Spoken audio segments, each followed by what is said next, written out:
Allah lagi kasih aneh sakit. Bahasa-bahasa indah tuh di akhir zaman. Padahal penyesatan, nggak punya akhlak sama Allah.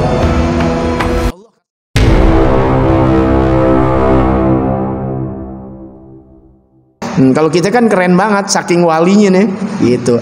Allah lagi kasih aneh cobaan. Allah lagi kasih aneh sakit.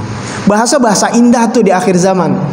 Padahal penyesatan, nggak punya akhlak sama Allah. Allah kasih ujian, Allah kasih, jangan pakai diomongin. Allah lagi kasih penyakit sama aneh nih, jangan. Inti nggak punya akhlak banget. Iya, gue juga ngerti. Semua penyakit juga datangnya dari mana? Ya Allah yang gerakin semua. Jangan kita bawa diri kita biar muhasabah. Nah, pembukanya yang semua yang menghilangkan baru sebut Allah Subhanahu wa ta'ala. Jadi ini masalah akhlak. Ya. Akhlak para nabi luar biasa. Itu sahabat belajar daripada nabi, terutama Nabi Muhammad. Ya kan, Nabi Ibrahim ketika sakit nggak bilang, kalau kita kan akhlak kita kelebihan. Ini Allah lagi kasih aneh sakit nih. Bahasanya keren nih. Bawa nama Allah. Allah lagi kasih aneh sakit. Cakep gak bahasanya? Cakep, cuma lu gak punya akhlak.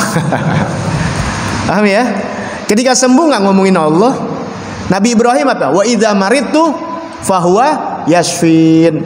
Jika aku sakit, Allah yang nyembuhin. Lagi sakit ngomong bawa Allah gak?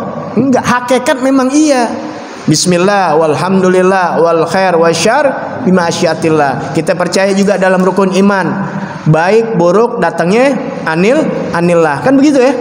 Buruk baik dari siapa? Allah. Tapi ingat, ketika buruk enggak dikit-dikit dibawa Allah, enggak dibawa dirinya. Ini akhlak namanya. Akhlak. Kalau yang baik bawa terus nama Allah.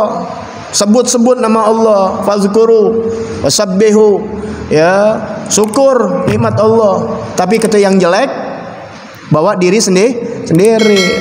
Padahal Nabi loh, kalau sakit kan diuji sama Allah Ta'ala, tapi tetap aja bilangnya, kalau aku sakit, aku yang sakit, yang nyembuhin Allah.